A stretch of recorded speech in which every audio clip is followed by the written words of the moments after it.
anditerere kusika zvaita kunyange vemaplat vachingo kwauta anditerere kuterera maeta upenyu hwakaoma asi ndiri kuvaita ndichangoshingirira kusvika zvaita kunyange vemaplat vachingo kwauta anditerere kuterera maeta muchizoshandisika ndaita mari kuita kumwari plus kuti am hustling ndave nechangu cheuviri kufamba nevhiri kwenda pakure ndiri mustruggling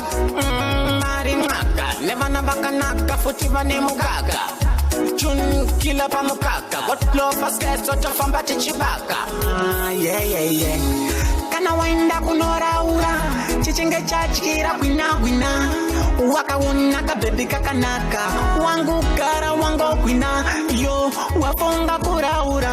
chichinge chatyira gwinagwina